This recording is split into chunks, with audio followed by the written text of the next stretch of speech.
Hey guys, welcome to my channel. আমি মনোজ। এখন আমরা কথা বলবো যে আরে বাপ রে বাপ, এটা একটা বলিউড ছবির থেকে বড় বাজেটের ছবি নাকি রে ভাই, বা বলিউড ছবির মতন বড় ধামাকা করছে নাকি রে ভাই। 40 ফুটের একটা গ্রিন স্ক্রিন ইউজ করা হচ্ছে মেগাস্টার শাকিব খানের প্রিন্স সিনেমার ভিতরে। বাংলা চলচ্চিত্রে যখন যখন ভিএফএক্স এর কাজ করা হয়েছে, বিকজ অফ বাজেট, কখনো ভিএফএক্স সিজিআই সেই উন্নত মানের হয়নি, এবং তার জন্যে রীতিমতো সাফার করতে হয়েছে বাংলা চলচ্চিত্রকে। তো থ্যাংক ইউ সঞ্জয় দা একটা ভিডিও তৈরি করেছে, সেখান থেকেই যা দেখতে পেলাম আর কি। প্রিন্সের ক্রিউ টিম তারা কিন্তু এইটা পোস্ট করেছে।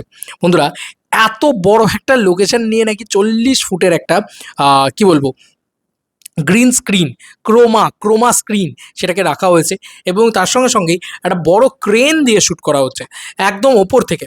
আর যদি খুব ভালো করে দেখো, একদম সানলাইটে করা হচ্ছে। সানলাইটে ক্রোমা তোলা কিন্তু খুব খুব ডিফিকাল্ট, এবং সিনেমার মানে এখানে লেখাই হয়েছে যে উইথ 40 হাইটস স্ক্রিন আর কি, এটা লেখা রয়েছে। তো বোঝাই যাচ্ছে যে এটা সব থেকে হাইট স্ক্রিন, এবং এখানে মানে সানলাইটে এই ক্রোমা তোলা খুব খুব ডিফিকাল্ট। যেখানে অন্যান্য লাইট সেট আপ নিশ্চয়ই করা থাকবে যাতে এটা তোলা যায়, এই পুরো বিষয়টা তোলা যায় আর কি, আমার মন বলছে। কারণ এটা একটা ভয়ানক জিনিস, এটা একটা ভয়ানক জিনিস হচ্ছে। ভালো রকম খরচপাতি কিন্তু করা হচ্ছে।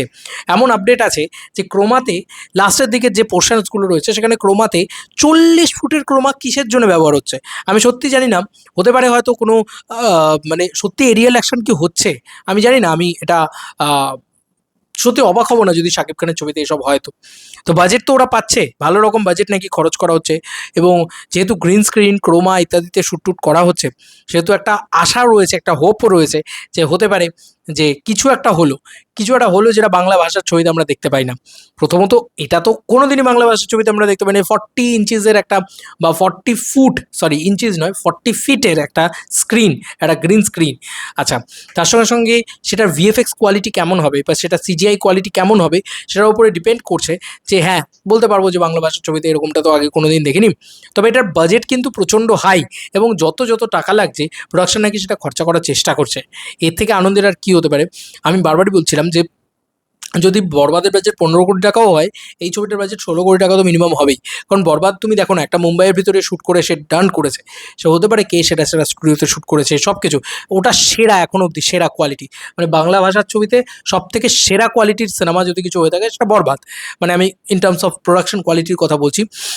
তো সেখান থেকে দাঁড়িয়ে এই ছবিটা কিন্তু আমার মনে হচ্ছে তার থেকেও এক কাঠি ওপরে উঠে যাবে, বা এক ধাপ ওপরে উঠে যাবে।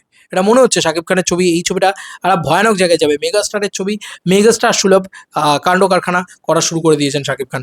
কলকাতার ভিতরে কি কাণ্ড কারখানা শুরু করেছে রে ভাই, আলাদা লেভেলে। কলকাতার ছবি জীবনে কলকাতায় এরকম কাণ্ড কারখানা দেখাতে পারিনি যে শাকিব খান ইন্ডিয়াতে এসে যে দাপট দেখাচ্ছে। বাংলা ছবির একটা রেভলিউশন ঘটে যাক শাকিব খানের হাত ধরে, এটাই চাই। বাংলা ছবি কামাক 100 কোটি। এই লেভেলের হাইপ, এই লেভেলের ক্রেজ আমরা কিন্তু ন্যাচারালি কোনো বাংলা ছবির ক্ষেত্রে সচরাচর দেখতে পাই না, যেখানে কিছুই আসেনি, না এসছে টিজার, না এসছে কিছু।